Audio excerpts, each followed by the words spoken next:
brilliant Surunja, a revolutionary statesman, a man who joined his fate with the destiny of his nation. In 1915, at Gallipoli, he handed the British one of the most devastating defeats in their history. In 1918, he emerged from World War I as the only undefeated Ottoman commander. 4 years later, he led his people in their struggle against the invading Greek forces and won back their independence.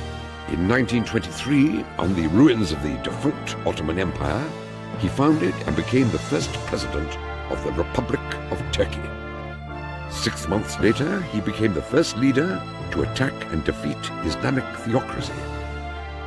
With the seeds of democracy he planted, the nation he cultivated endured tribulations both from inside and outside for decades. Stalin considered him a fascist. Hitler and Mussolini said he was a communist. Others called him a dictator. His people called him Ataturk, Father Turk.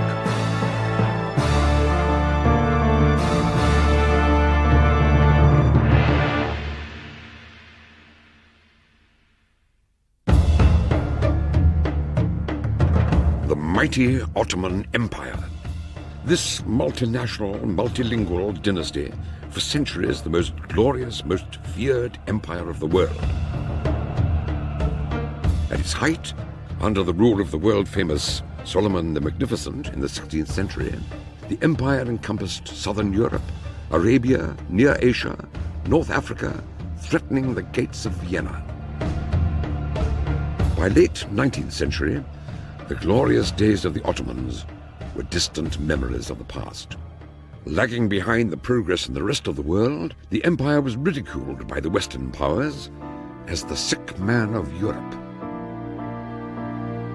After an unsuccessful attempt in constitutional democracy in 1876, the Ottoman Empire became more autocratic and theocratic under the rule of Abdul Hamid II, Caliph and Sultan. Caliph, the head of the Muslim world, Sultan, head of state. Reacting to the intrusions of the Western powers into the empire's internal affairs, he turned the country into a police state and ruled with merciless authority for 33 years. However, even his despotic rule could not prevent the ideas of nationalism and democracy, so active in the Balkans, from entering the young minds of his subject soldiers.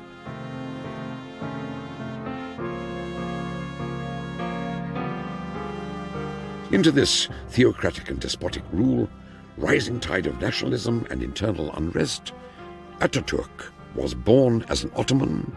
He would die a Turk.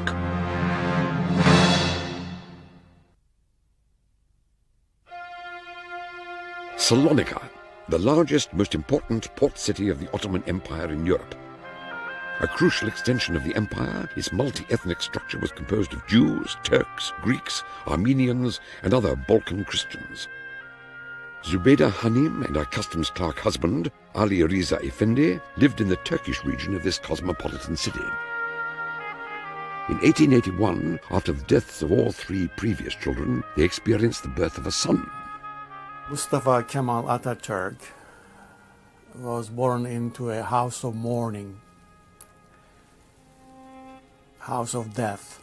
His mother was young and that she had children before he was born. The children had died, and he was what in psychological terms would be called a replacement child. And in being a replacement child, he was extremely special, very special to his mother, very special role in the family. In one way, he held on being special.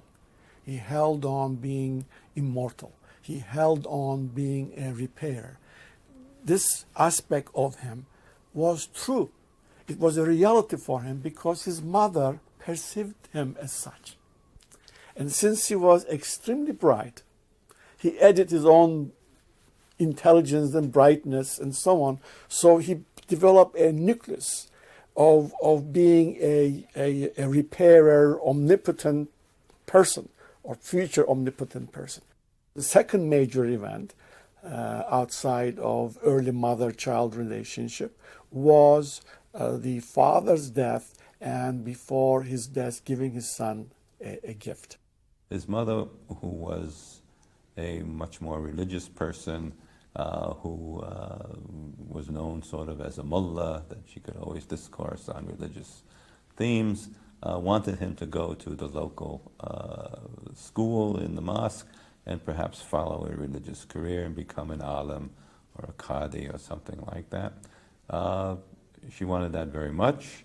His father wanted him to go to a newly opened Western school, Shamsi Effendi School, and so they enrolled him. His father enrolled him along with his mother for the first day in the local religious school, and then took him out and put him in the Western school. Mustafa's father changed not only the destiny of his son, but also that of the Turkish nation. Seeing the difference between religious education, which chained all free thought, and the Western school, which encouraged freedom and equality, Mustafa came to value modern education and intellectual freedom. After hardships and stints in other schools following his father's death, Mustafa, despite his mother's opposition, entered the exams for the military school in Salonika in 1893 and passed. He always wanted to wear a uniform, which is one of the things that enticed him to go to military school, and he struck quite a handsome figure in his uniforms, which did a lot for his own self-esteem and helping him to develop a sense of who he was. After 2 years in the Salonika secondary school, Mustafa, now referred to as Mustafa Kemal, was admitted to the Monastir Military Training School in 1895. His first time away from home, Monastir made him aware of the larger situation outside of the school and in the European section of the empire. Young Mustafa Kemal was exposed to ethnic diversity. He was exposed to ideas of nationalism. He was exposed to Western and Jewish cultures. At school, he made friends who introduced him to poetry and the banned works of famous French philosophers. He began to devour Rousseau, Voltaire, Montesquieu, and the patriotic Turkish poet Namık Kemal, very often into the early hours of the morning and in secret. The young Mustafa Kemal began to think of realistic solutions for the problems of the empire. He was becoming more and more concerned with the despotic condition of the country and its future. Foreign agents, fueled and guided by the great powers, were provoking the minorities against the empire. In 1897, tension over the island of Crete culminated in a war between the Greeks and the Turks. Seeing the mobilized troops march to the front, Mustafa Kemal could not stop nationalist and patriotic feelings from boiling inside him. 2 years later, Mustafa Kemal graduated to the Imperial War College in Istanbul. He was ready for the legendary Ottoman capital.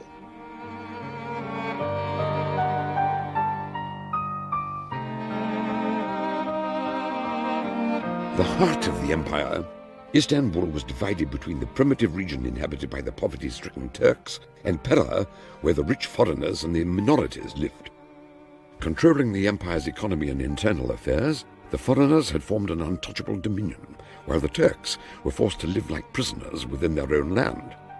No criticisms of the Sultan or the government were allowed. Corruption was rampant, friend would turn against friend, brother would turn against brother to get a lucrative position in the government. The Imperial War College was no exception. Overcrowded by thousands, lacking sanitation, and crawling with the spies of the Sultan, the pathetic conditions of the school overwhelmed the cadets. Students were even forced to pray 5 times a day in the name of the Sultan and Caliph. In 1899, Mustafa Kemal started his studies as a cadet of the infantry class. It was a new environment for him. He had no friends at the beginning, and he lapsed into periods of depression, which he came out of easily once he made some friends, and among those friends, of course, was Ali Fuat Cebesoy. And he was welcomed into the homes of his friends. Many of his friends had fathers who were high-ranking military officers, and so Kemal began to be known to these people, and he began to enjoy his life much more in Istanbul. Defying the Sultan's strict orders banning the officers to drink in public while in uniform, Mustafa Kemal and Ali Fuad frequented the bars and cafes and sampled the European lifestyle in the Pera region. Under the increasing despotism of the Sultan, Mustafa Kemal despised tyranny and became more concerned with freedom and the ways to achieve it. He immersed himself in his military courses to find solutions pertinent to the empire's problems. When Mustafa Kemal and Ali Fuad were cadets at the War College, they secretly published some papers to do with the situation, the pathetic situation of the Ottoman Empire. He began to dominate his circle with his ideas on the future of the empire. Mustafa Kemal was becoming more political. He was also becoming more ambitious. He viewed himself as the savior of the country. He and his friends would sit around in the cafes, and Kemal would tell them about what would happen in their future, and he would organize the government, and they would all have ministries, but he would be the head man. After graduating from the Staff College in 1905, Captain Mustafa Kemal was imprisoned temporarily for publishing illegal papers.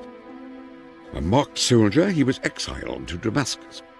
It was the beginning of a career filled with hardships and struggles in the near future, but with illustrious victories in the distant. He was 24.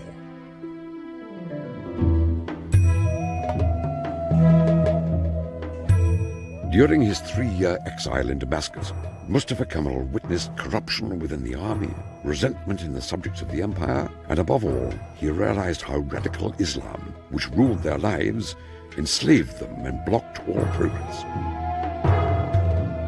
He was a loner in Damascus, battling with depression and insomnia due to the pathetic situation that engulfed him. He realized that change could not be achieved by force alone. It had to be methodical, well-founded.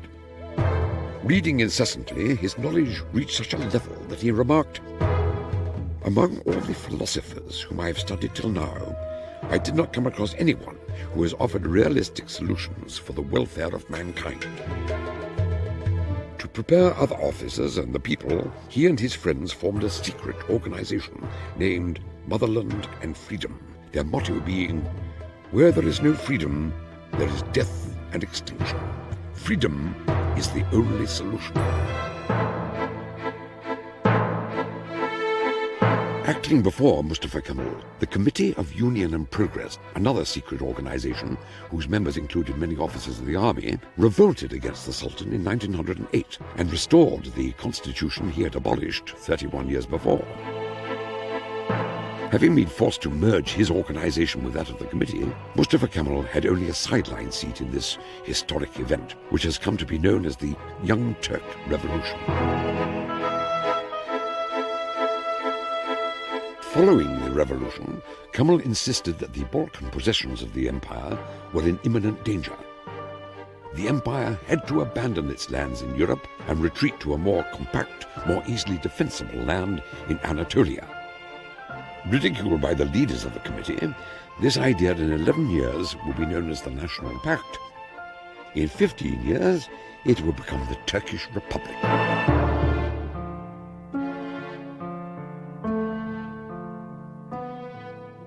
A year later, the Sultan staged a counter-revolution to overthrow the liberal democracy established by the Young Turks. Mustafa Kemal was appointed as the staff officer of the army, marching into Istanbul to suppress the counter-revolution. Naming it Army of Action, the 2 telegrams he sent to the general staff contained such terms as nation and the will of the nation. Unprecedented in official correspondence till that day, they foreshadowed his plans for a future government.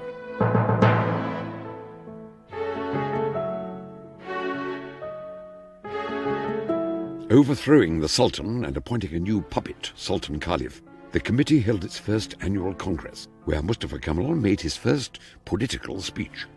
Criticizing the party, he insisted that the military should withdraw from politics and that religion and state affairs should be separated. This, and his further criticism of the party in the cafes and bars of Salonika, led to the severance of his ties with the committee. He was once again a marked soldier, this time by a different government. He lost out in a power struggle among young officers. He was extremely ambitious, but his main rival, Enver, who then became Enver Pasha, was more dashing, even more ambitious, and the two were in constant competition from the 1908 Young Turkish Revolution onwards. Enver Pasha would always seek to find ways to keep Mustafa Kemal's career from developing in a more forward direction. Immersing himself in his career, he wrote and translated military books and began to devise strategies for the empire's defense against an attack from the Balkans, which, with the growing appetites of the newly formed nations, seemed highly probable. His reputation began to spread as a highly competent military strategist and field commander after his services in Salonika, Picardy, and Tripoli. Ataturk was a brilliant soldier. He was able to appeal to the common soldier, but he did not get along with his senior officers because when he felt they were wrong, he told them so. As a result of that, the senior people in the army constantly wanted to get Mustafa Kemal as far away from them as they could. After their defeats in the Tripolitanian and Balkan Wars, the empire lost most of its possessions in Europe and North Africa. Capitalizing on the situation, 3 members of the committee, Enver, Cemal, and Talat, established a triumvirate which would rule the country with an iron fist for the next 6 years. The committee, which came to power with promises of overthrowing tyranny, itself became a dictatorial oligarchy with Enver in the lead. After his ongoing criticism of the party and Enver, Mustafa Kemal was posted as military attaché to Sofia. While he was there, he was the darling of the diplomatic community in Sofia. Handsome man. He was always willing to cut a figure. There was a party, and Kemal sent to Istanbul for a Janissary uniform, which created quite a star in Sofia society. Although he enjoyed the social scene of Bulgaria, Mustafa Kemal was disillusioned with the situation of his career. Enver had risen through the ranks and had become a general and minister of war, while he remained only a lieutenant colonel. With the rising conflict in Europe, Kemal was aware of the approaching World War. Britain's negligence and refusal to cooperate with the Young Turks, coupled with the infiltration of the Ottoman army by the German military mission, created a rapprochement between the puppet Sultan and the German Kaiser, Wilhelm II. Not respecting the Germans or their military skills, Mustafa Kemal, without success, insisted on staying neutral. For many years, he had been waiting for his moment to come. World War I would give it to him.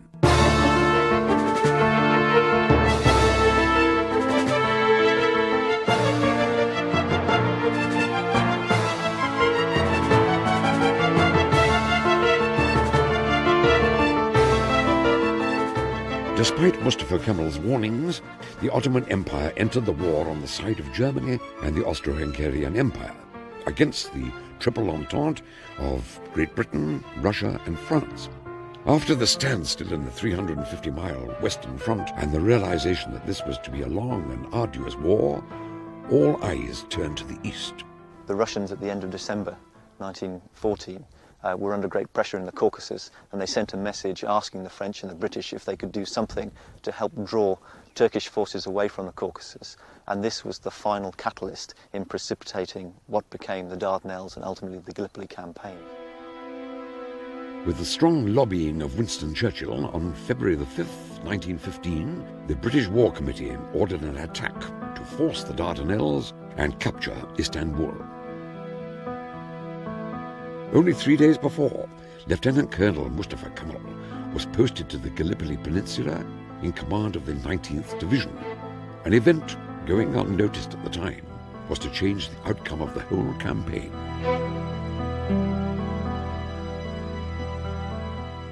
Just a few miles from the ancient city of Troy lay the Straits of Dardanelles and the Gallipoli Peninsula, which had witnessed the legends of Alexander the Great and Jason and the Argonauts. The straits linked the Aegean to Istanbul, which was connected to Tsarist Russia by the Bosphorus. The historical question of Napoleon remained. Who will hold Istanbul?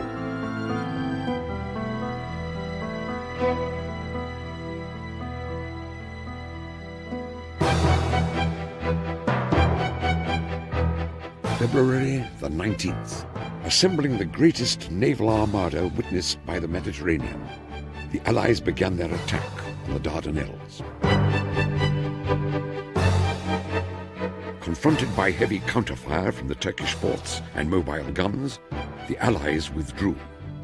After consecutive unsuccessful attacks on February the 25th and in the first week of March, the Allies postponed the operation. Winston Churchill, growing impatient with the resistance, gave orders for a full-scale naval strike.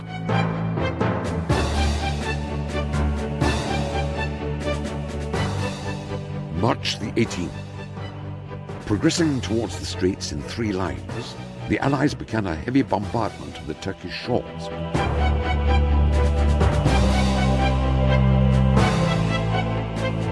Just when the ships seemed headed for a breakthrough, disaster struck. Under heavy bombardment from the Turkish forts, the French Bouvet and the British Irresistible and Ocean hit the mines laid by a Turkish ship named Nusrat and sank. At the end of the battle, 3 ships had been sunk, while 3 others were put out of commission. In return, nothing was achieved. The great, formidable British Navy had suffered an astonishing defeat at the hands of the sick man of Europe. After the British attempt to force the Narrows was set back on the 18th of March, both the naval commander, Admiral John de Robeck, and the military commander, General Sir Ian Hamilton, realised that it would be necessary to make a landing to clear the European shore of the peninsula before the Navy could resume the attempt to sweep the Narrows. Hamilton and his staff immediately began to devise plans for what was to be the greatest, most ambitious amphibious operation in world history until Normandy in World War II.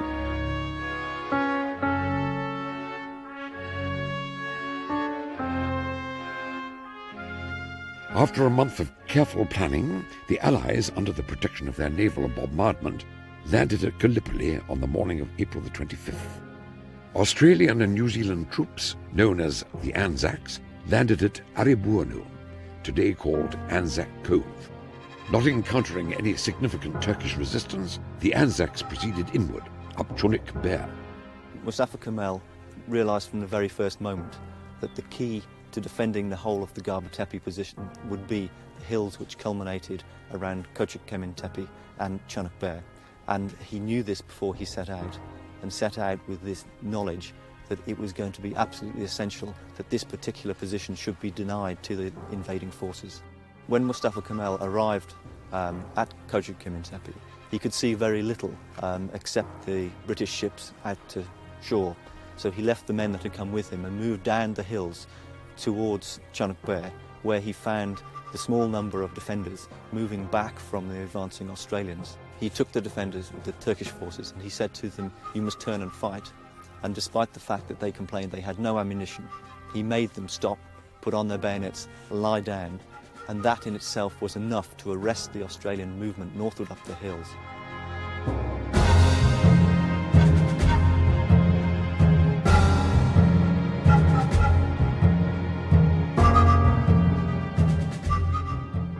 While the Anzacs hesitated, Mustafa Kemal's troops reached the area and he engaged them in action, with himself fighting in the forefront.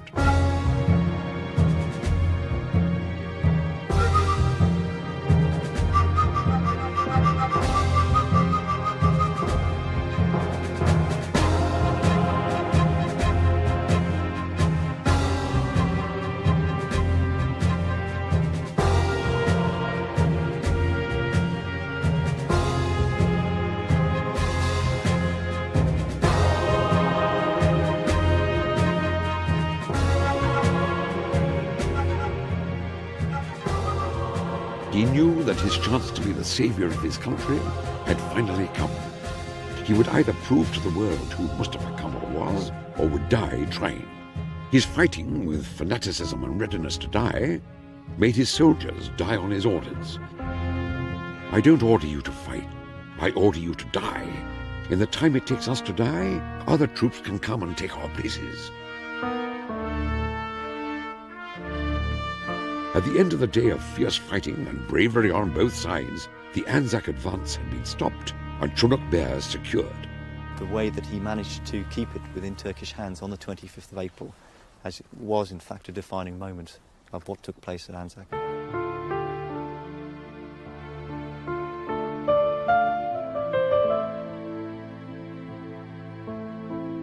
Becoming a full colonel in June, Mustafa Kemal was put in command of the whole northern front in August. He led a successful attack against the British and stopped their advance in the Suvla region further north. On the morning of August the 10th, during his decisive attack against the Anzacs, an event took place that was to change Mustafa Kemal forever. In the course of the battle, shrapnel shell exploded and he was hit with a piece of shrapnel above the heart, but fortunately the shrapnel lodged in his watch, which he had in his breast pocket, and so he was not seriously wounded. After this event in Gallipoli, there occurred a fit between internal belief that he was immortal and external event proving that he was immortal. And so he became more cohesive internally, so that he could do what he did later on with more ease.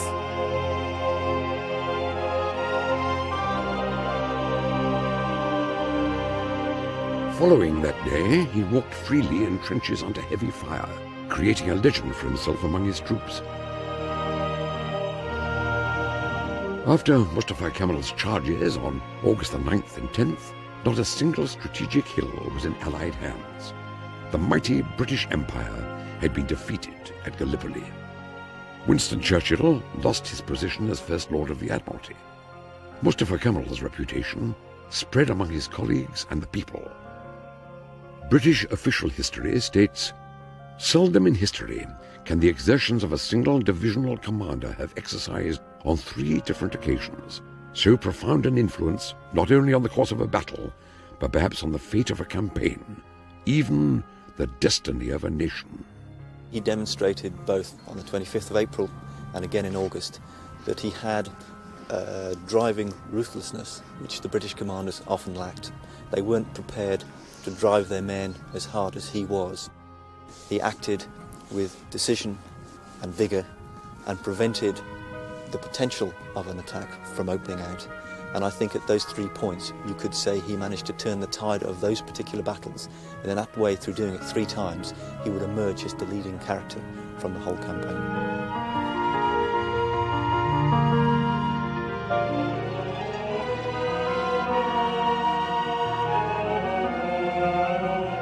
Mustafa Kemal came to Gallipoli an outcast by his government and left as a national hero.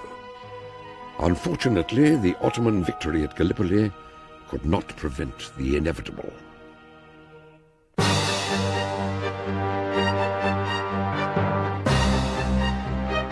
The situation of the Ottoman Empire and her allies deteriorated rapidly.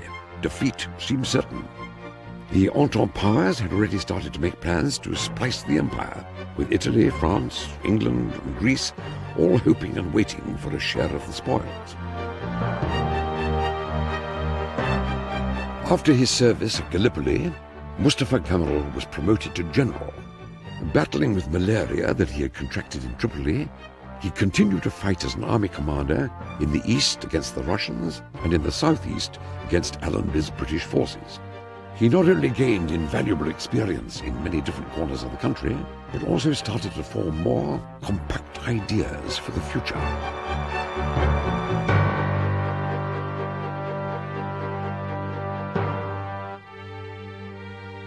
October the 30th, 1918. The Ottoman Empire, with a new sultan, Vahdettin, surrendered to the British at the island of Madras. The Allies immediately began to occupy different regions of the country. The same day that the Allied fleet sailed into the Bosphorus, Mustafa Kemal returned to Istanbul. He was the only Ottoman commander that never suffered a defeat during World War I. And it was as a result of that that he had a tremendous reputation among the mass of the people. He added to that reputation because as soon as the armistice was signed, he openly and vociferously declared that it was unfair to the Turks and should never have been signed. Looking at the anchored enemy ships and feeling disgraced, he said, "As they have come, so shall they go."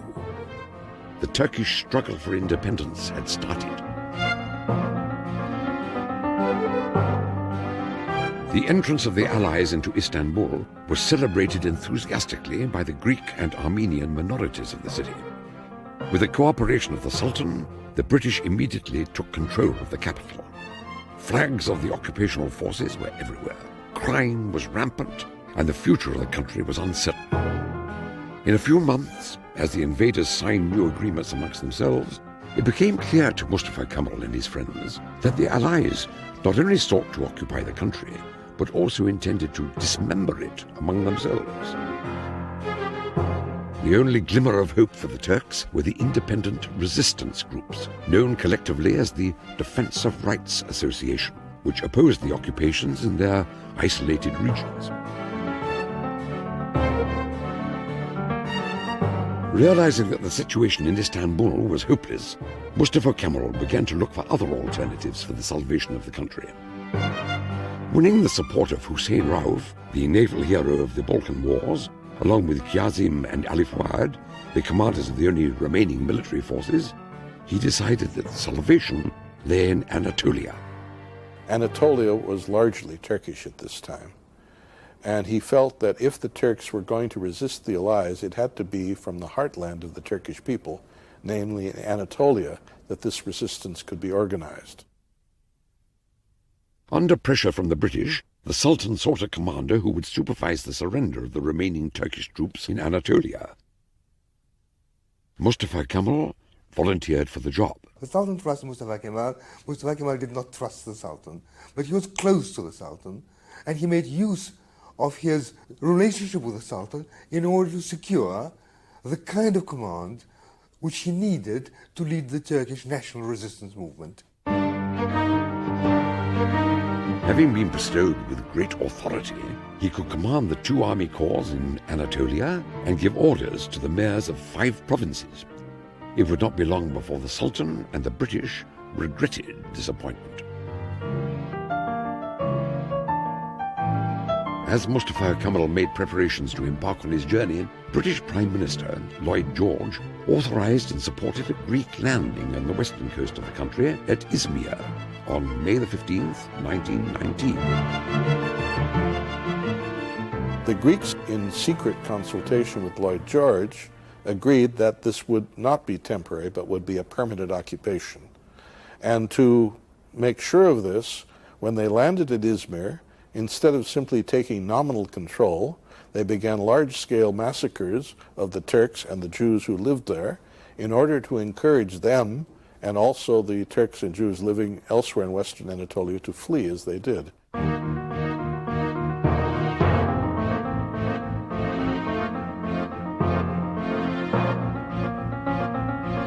Four days after the Greek landing, Mustafa Kemal landed on the Black Sea coast of the country. The fight for Anatolia had begun. From then on, it is impossible to do anything but consider the life of Mustafa Kemal Ataturk and the life of Turkey bound together. And what happens up until his death and even afterwards stems from that moment. The Turks were in a very difficult position. The Greeks had occupied all of Thrace and southwestern Anatolia. The Italians had occupied southern Anatolia.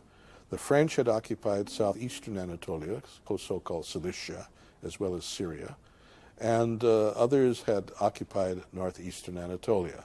At the same time, the British had maintained a blockade of Anatolia, which resulted that no food could be imported from outside.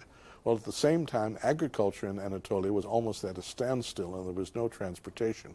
With the result, there was no food, no fuel, no clothing. People were starving. People were dying as a result of famine. given the circumstances under which they had to operate and the challenges they were facing, that I know of no other military leader that faced such formidable challenges as Ataturk. After all the years of war and negligence by the central government, the Turkish people, whom Mustafa Kemal was now to turn to, were worn out and depleted. He had to shake and awaken the people, who had always considered themselves the subject of the Sultan, from centuries of lethargy, and force them to seize their own destiny. He knew that for his movement to succeed and be permanent, he had to create a struggle that was initiated and supported by the people. Everything had to be legitimate and ideologically well-founded. A revolutionary idea at the time, it was announced to the whole country from the city of Amasya. Signed by Mustafa Kemal, Ali Fuad, Rauf, and other commanders, it became known as the Amasya Declaration. The Declaration of Amasya is the foundation stone of the Turkish War of Independence. The nation must save itself by its own willpower. That was his slogan, that was his motto. The struggle would need a leader of immense dedication, unprecedented effort, and concentration. His friends decided that Mustafa Kemal alone had the qualifications. These patriotic officers put the national interest before their personal interest and their personal ambitions. They were all ambitious men, but they decided at that point that to make a success of the Turkish national resistance movement, they needed Mustafa Kemal as leader. Not only was he the best leader, he was the only leader who could make a success of the struggle.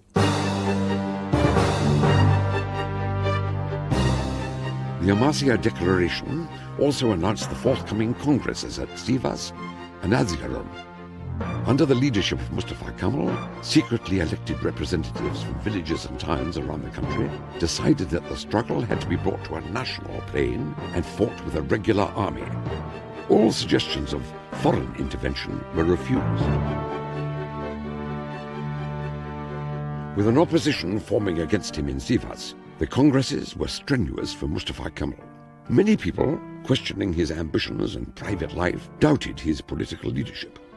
Others were weary that the struggle was becoming too personalized under his name. In addition, the Istanbul government, growing suspicious, had ordered his return. Viewed as a rebel general by the Sultan and the British, he was forced to resign from the military. Stripped of his official title, Mustafa Kemal was now a civilian, an ex-general without an army. His old friend Ali Fuad had been ordered to arrest Kemal. In rebellion, he refused. Now Kazim, the commander of the largest military force in Anatolia, received the same order. This is a crucial turning point in the history of Turkey and the history of Mustafa Kemal. Kasım Karabekir could have arrested him, could have done many things, but instead he says to him, "Buyurun Paşam, here you are, you have my troops at your disposal." And from that moment on is really the beginning of the War of Independence.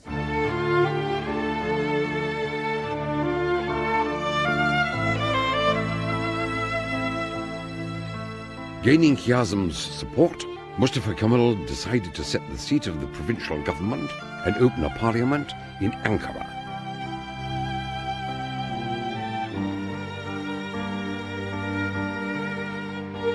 While Mustafa Kemal was busy organizing a regular army and establishing the principles of their struggle, the Greeks were advancing further east towards Ankara.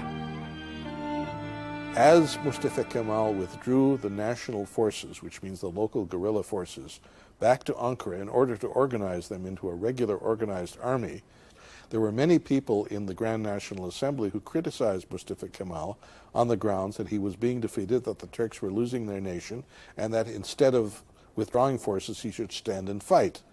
Things looked very bleak for Mustafa Kemal. The Sultan sent an army of sorts to fight the nationalists. There were rebellions and mutinies all over Anatolia in response to the Sultan's call to kill Mustafa Kemal. Mustafa Kemal drew strength from hopelessness and despair. His determination, self-confidence, and will for freedom since childhood enabled him to work restlessly and with great vigor. Spending endless hours at the parliament, he explained the situation and his goals to the deputies. Freedom and independence are my character. I put it as the main condition that my country should have the same characteristics. In order for me to live, I should be the child of a free nation. Thus, the national sovereignty is a matter of life for me. He went on, together with his comrades, to organize an army that would stop the Greek advance. Two incidents, one personal, the other political, were to affect the course of his life.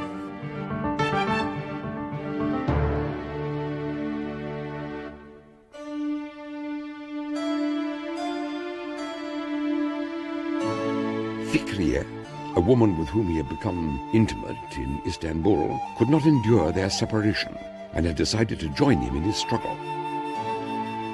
She was a very traditional Muslim girl who falls in love with her hero, comes to Ankara and functions as his wife and woman and makes a home for him.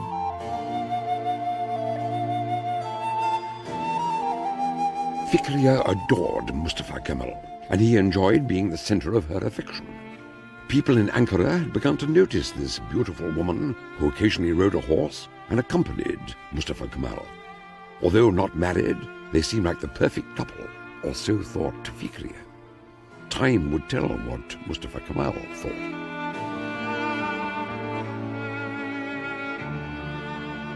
In the political arena, the Allies forced the Istanbul government to sign the Treaty of Sèvres on August 10th, 1920.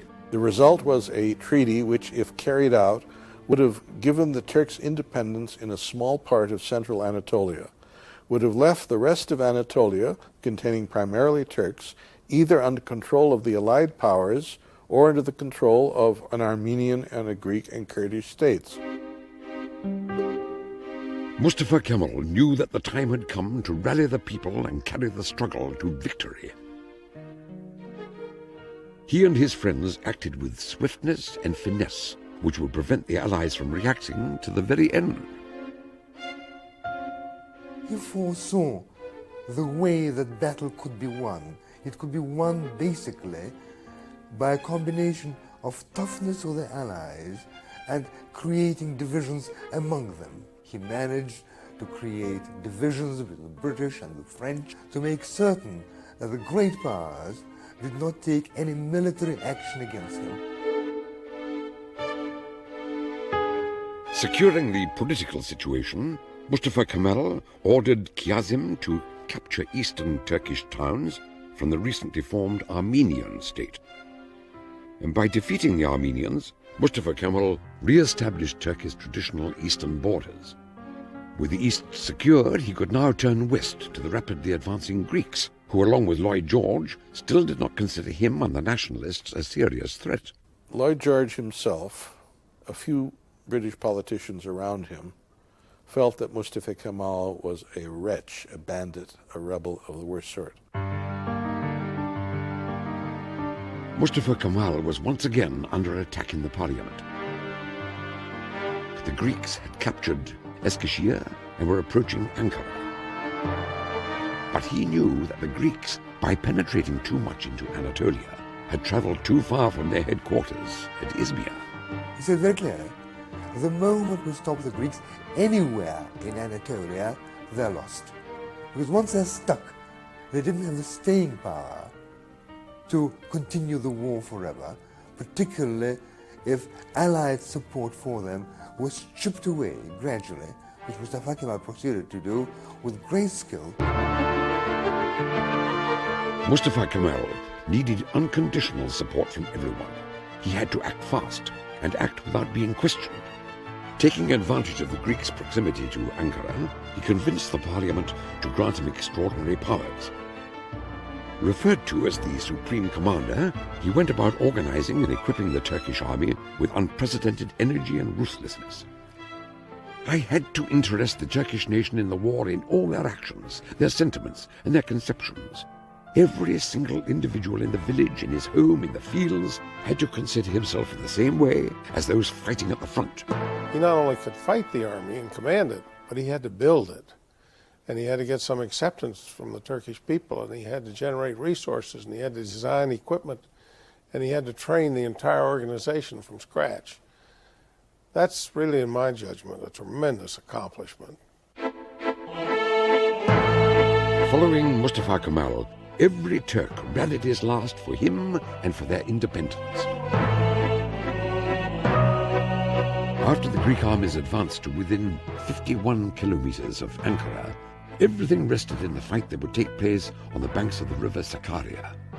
Mustafa Kemal was there to personally command his troops. You will no longer have a line of defense, but you will have a surface of defense. Retiring groups will halt when they can, but the whole line will not retire to form a new front. All of Turkey shall be our surface of defense. He also promised execution to anyone who retreated without his specific orders.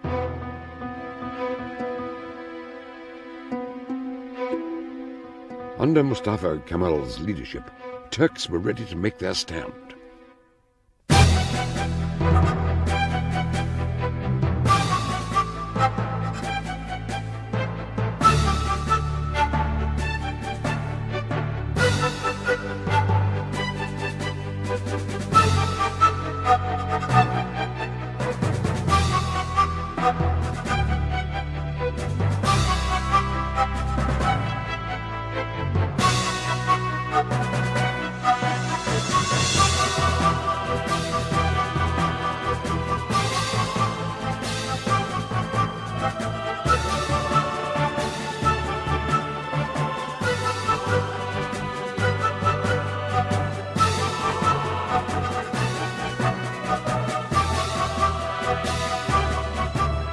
After 22 days and nights of fierce fighting, the Greek advance had finally been stopped.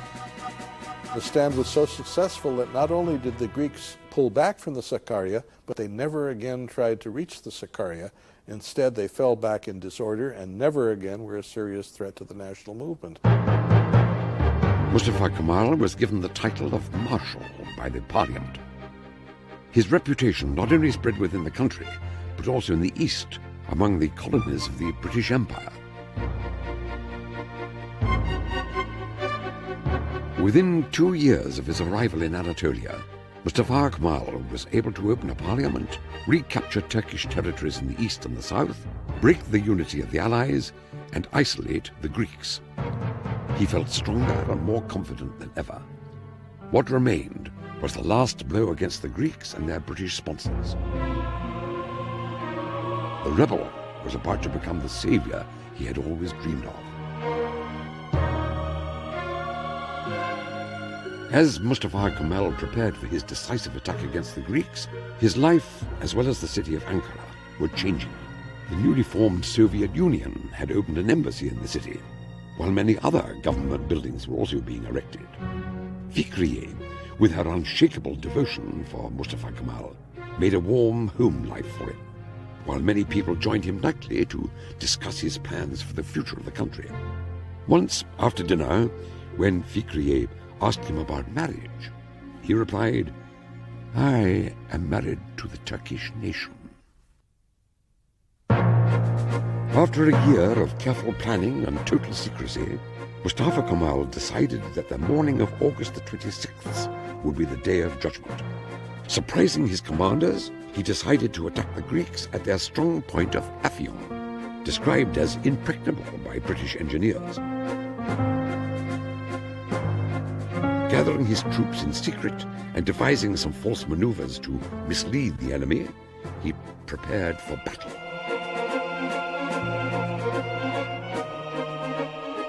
On the morning of August the 26th, viewing the front from Kocatepe Hill, he ordered the attack.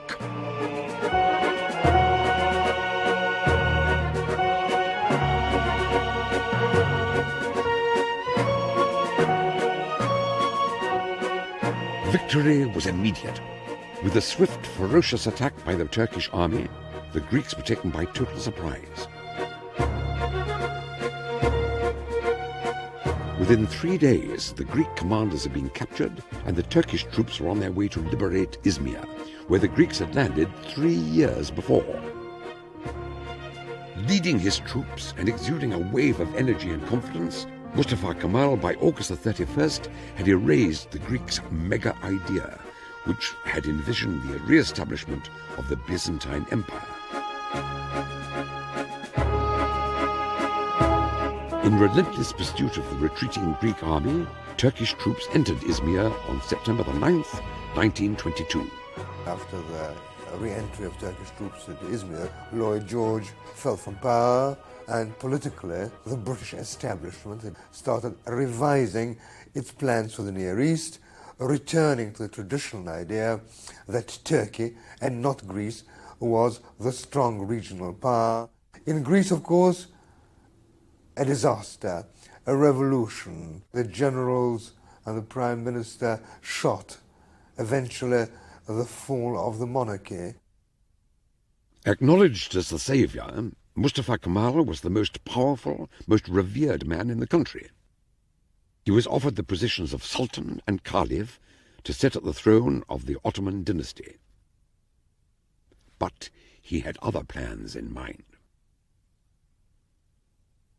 Mustafa Kemal had already decided to abolish the Sultanate the first chance he got.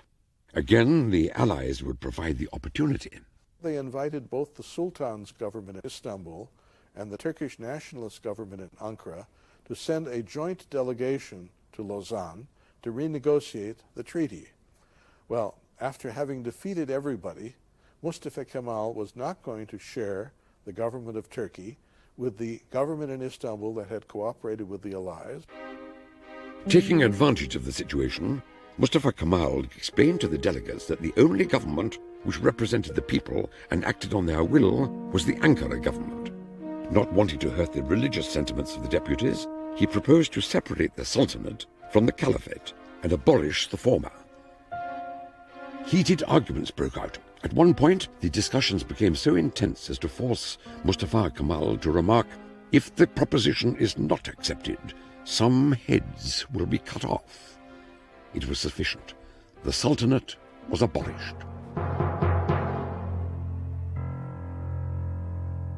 Ending the anomaly of two governments, Mustafa Kemal turned his eyes to the Lausanne Peace Conference, where his newly appointed foreign minister, İsmet, represented the nationalists. Acting on strict orders from Mustafa Kemal himself, İsmet made it clear to the Allies that they were dealing with a new government, which demanded equality and respect. After months of deliberation, the Turkish delegation was able to gain Turkey's complete independence in political, economic, and military matters. The country's borders, with only slight modifications, were those that Mustafa Kemal had presented in 1907 and later named in the National Pact.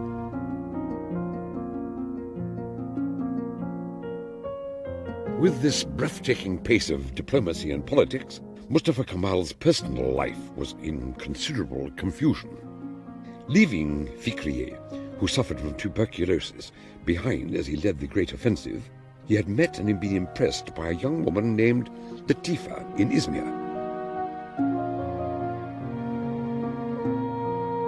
Now he was faced with a choice between the two women. Fikriya cared for Kemal.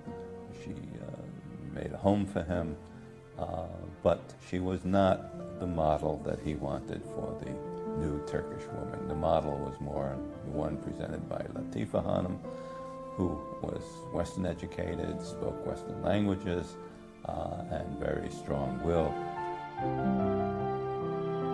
Sending Fikriye to Switzerland for therapy, Mustafa Kemal approached Latifa, expressed his interest, and they were married shortly afterwards.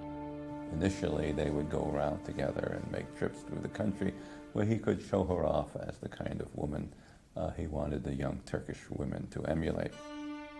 It was in Switzerland that Fikriye learns about Ataturk's marriage and comes back to Ankara and shoots herself with a revolver that she had bought to give as a gift to Ataturk and kills herself. the death of Fikriye, while it must have caused him some emotional distress, he was able to put it behind him very quickly, as he was able to put most things of an unpleasant nature behind him extremely quickly. In politics, Mustafa Kemal's situation was again becoming precarious. People were expressing resentment towards the abolishment of the Sultanate, and old friends were turning into foes. Their support of the Caliph as the center of opposition left him with only one alternative.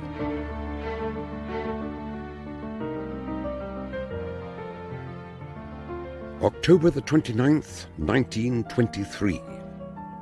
Attending the session of Parliament, Mustafa Kemal announced that the proclamation of the Republic would be voted upon.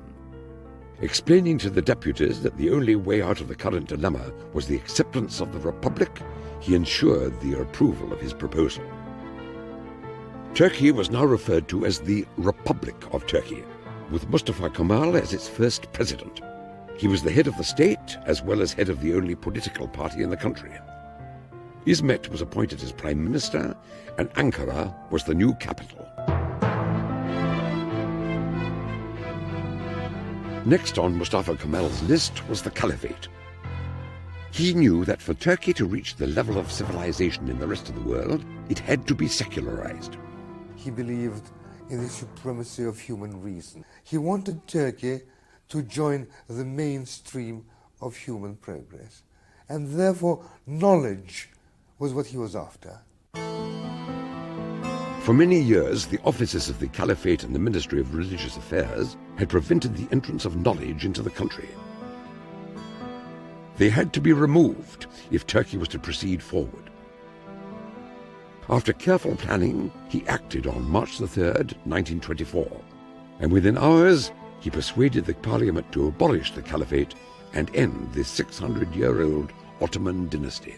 It was extremely important because it was, after all, the severing of the link between religion and state and the legitimization of the state. He did not in any way stop the practice of religion anywhere in the country. He didn't mind what people believed, whether they went to a mosque or not, provided they did not undermine the secular state. Biggest freedom given to Turkish citizens was the law that says this is a secular state. Mustafa Kemal became the first leader to attack and defeat the forces of radical Islam. The road to civilization had been opened. Why, after my years of education, after studying the civilization and the socialization process, should I descend to the level of common people? I will make them rise to my level. Let me not resemble them. They should resemble me. He was worthy to be followed, not just somebody whose commands had to be respected. He seemed to be a person to whom loyalty was unusually worth giving. With the support of the people, Mustafa Kemal was about to engage Turkey in an era of reform that was to shake centuries-old traditions. The Kemalist revolution had begun.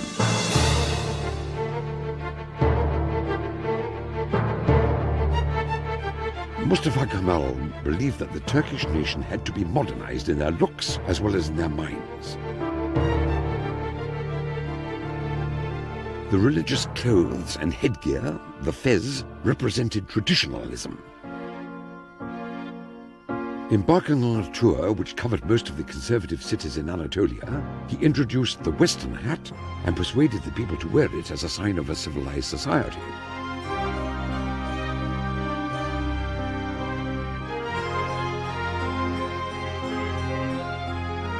He also criticized the ancient traditions of seeking help and mercy from the dead and the sacred tombs.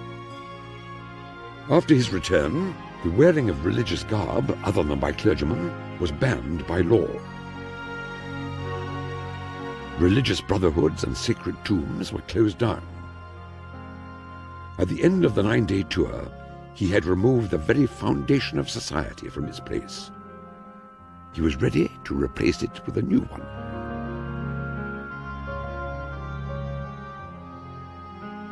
Unfortunately, success at politics was accompanied by trouble at home. His relationship with Latifa deteriorated rather quickly. She was not completely in touch with the fact that Mustafa Kemal was not a man who could be run by anybody, especially not by his wife.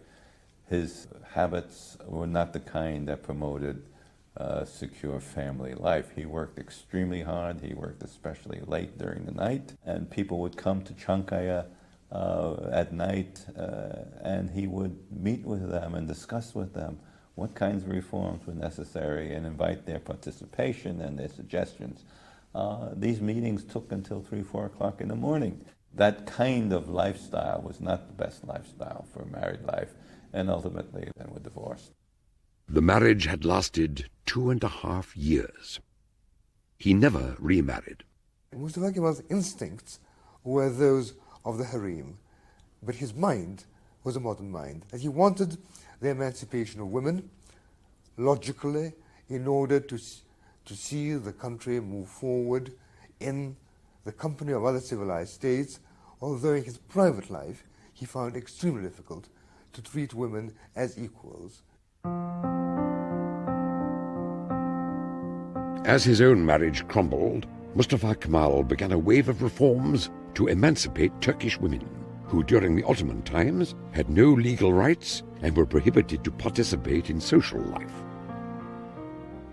Atatürk'ün ideali kadınlarımızı da çağa uygun bir şekilde giyinmelerini ve yetişmelerini, her sahada onların bir meslek sahibi olmalarını istiyordu. Under his strong leadership and encouragement, women became more and more involved in the daily life of the Republic.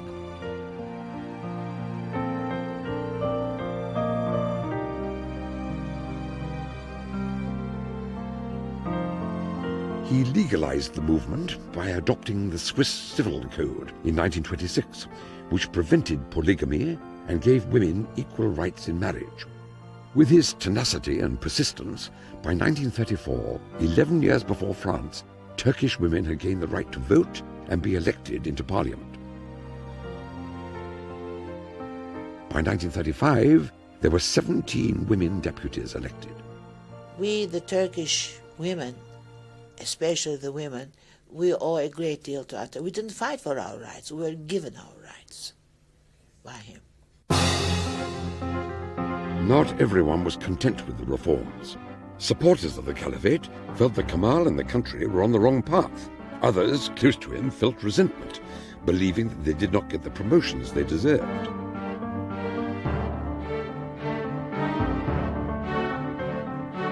Building up their resentment, certain opponents planned to assassinate Mustafa Kemal when he was to visit Izmir in 1926.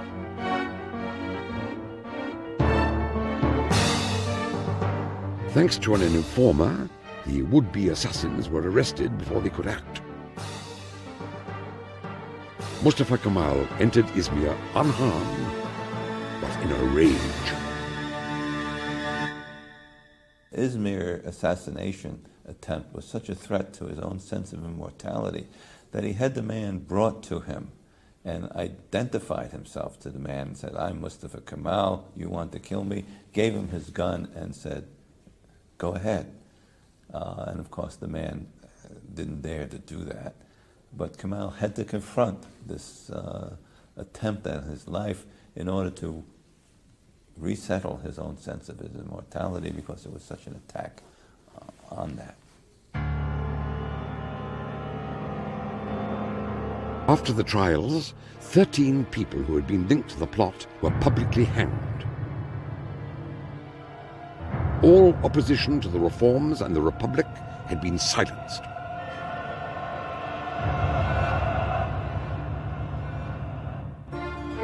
With the conspirators out of the way, Kemal turned his eyes from emancipation of women to the emancipation of the mind.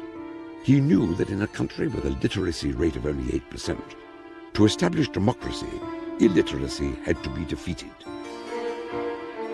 It had to be done with a new, pragmatic alphabet, which was easy to learn and would enable the entrance of knowledge into the country.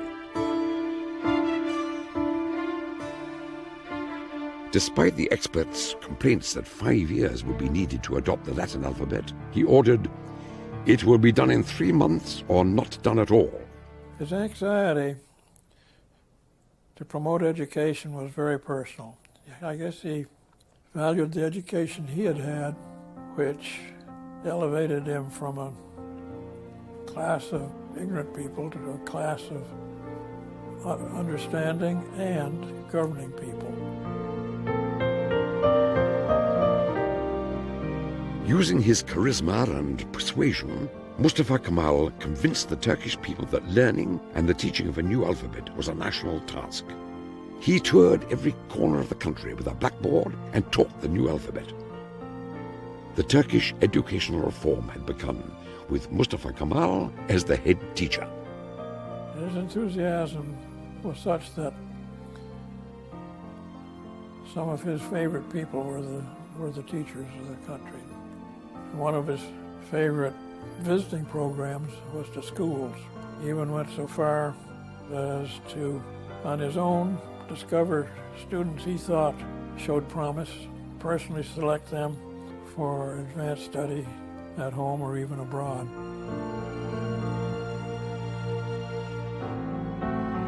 Education was not confined to the classroom. Establishing what were termed as folk houses, Mustafa Kemal aimed to spread the reforms to the less privileged in every corner of the country. These institutions provided services ranging from dramatics to literature and history.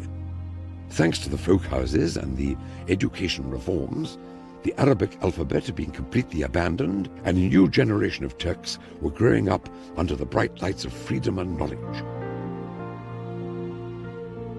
It was the announcement of a new era, a new race of people who had been awakened from centuries-old ignorance. The people who have founded the Republic of Turkey are called the Turkish nation, said Mustafa Kemal, referring to his people, who for centuries had been forced to suppress their identity under the religious rule of the Ottoman Empire. By secularizing the state, Kemal knew that he needed a new, much more effective tool to maintain the unity of the Republic.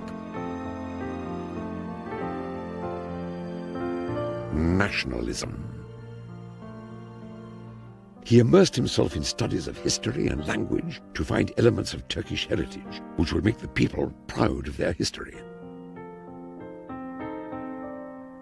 He founded and was personally involved in the Turkish Historical and Linguistic Societies. Thanks to his efforts, Turks were learning about themselves and their ancestors. They were becoming more self-aware, self-confident. Mustafa Kemal said it best: "Turk, be proud, be diligent, be confident." We were brought up in such full confidence that it is still impossible to take away from us that national identity which was given to us by that great man. Because he was our national identity to begin with. When a law was passed stating that every Turk had to adopt a surname, Mustafa Kemal was given the surname of Ataturk, Father Turk. While the work at hand was extremely serious, Kemal also had a fun side to him. He had a great sense of humor. He always tried to make the workload light for people by engaging them in repartee. During Ataturk's lifetime, there was never a dull moment in Turkey. Ataturk could appear at any house, at any party, at any restaurant, or any movie showing at any time without prior arrangements, without prior notice. It was this capacity to engage in both play and work that enabled him to keep such long hours and enabled him to focus on what he was all about. Turkey's prospects were on the rise by the early 1930s. Ataturk was finally prepared to display his creation to the rest of the world, which had been curiously eyeing this new republic. He began to receive a wave of visitors ranging from the British Prince of Wales to the King of Jordan and to General Douglas MacArthur, the chief of the American military. Aware of the rising threats of Nazi Italy and Germany, Ataturk predicted the Second World War during his meetings with MacArthur in 1932. He then took precautions for the impending danger by announcing his foreign policy to all his neighbors. Turkey does not desire an inch of foreign territory, but it will not give up an inch of its own. He knew that to ensure peace, old enemies had to become friends. Through his initiation and that of the Greek Prime Minister Venizelos, a Balkan Pact was signed between Turkey, Greece, Romania and Yugoslavia. Securing the country's western borders, Ataturk turned to the east, signing the Sardabad Pact with Iran, Iraq and Afghanistan. With his nomination for the Nobel Peace Prize by Venizelos, Ataturk's reputation as a peace-seeking ruler grew outside of the country.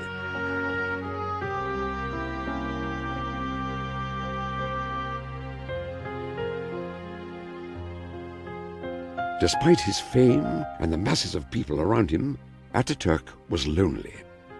Loving children and trying to create a regular family for himself, he had adopted 8 daughters.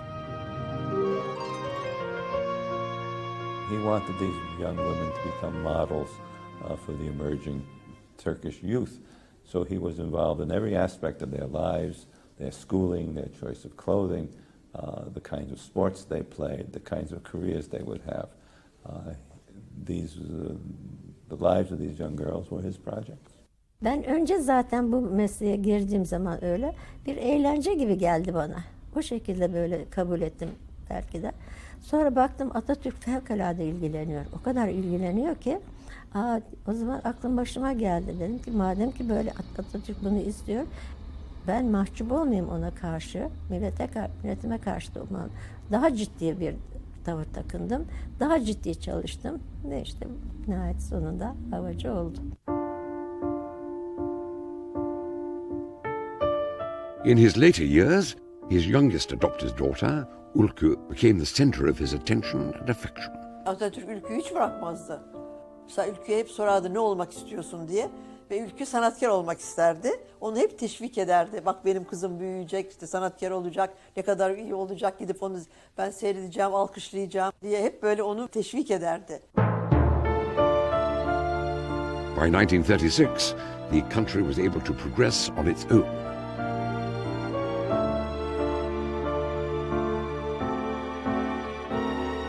Retreating to the presidential palace, the aging Ataturk devoted most of his time to studies of history and language. "Are you happy?" asked a journalist. "I am happy, for I have succeeded," answered Ataturk. Turkish people were working enthusiastically and with great dedication for their leader and the future.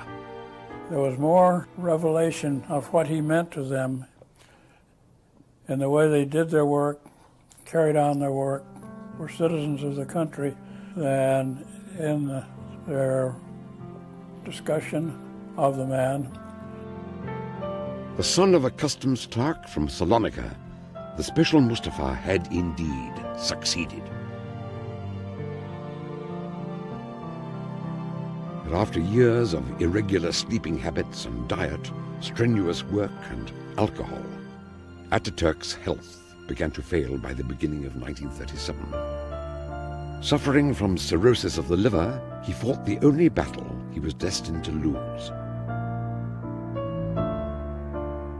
As the Turkish nation watched closely, Ataturk's condition deteriorated rapidly, despite the efforts of Turkish and foreign doctors.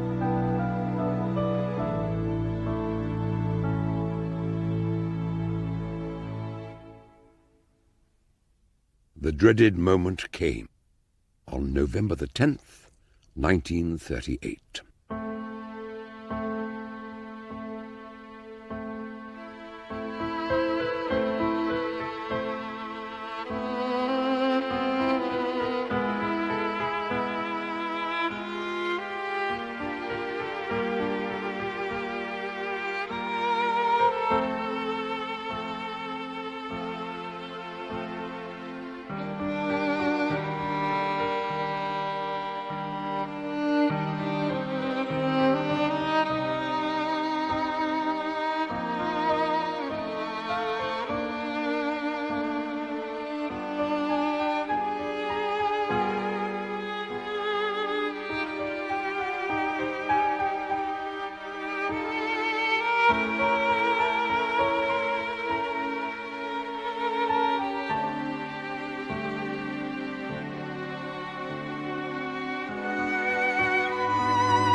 The Turkish nation has taken care of Mustafa Kemal's immortality.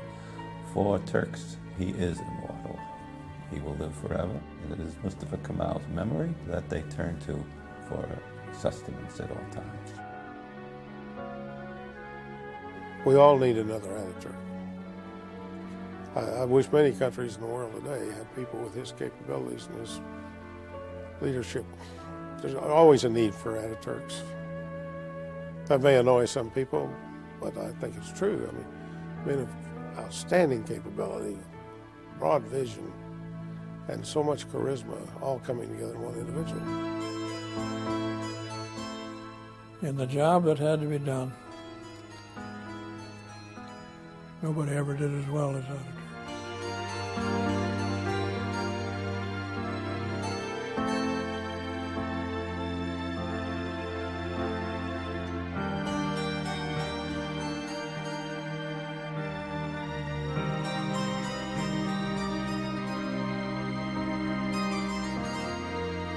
Although death removed him from office 60 years ago, because he was a builder for the future, Turkey of today is still the Turkey of Ataturk.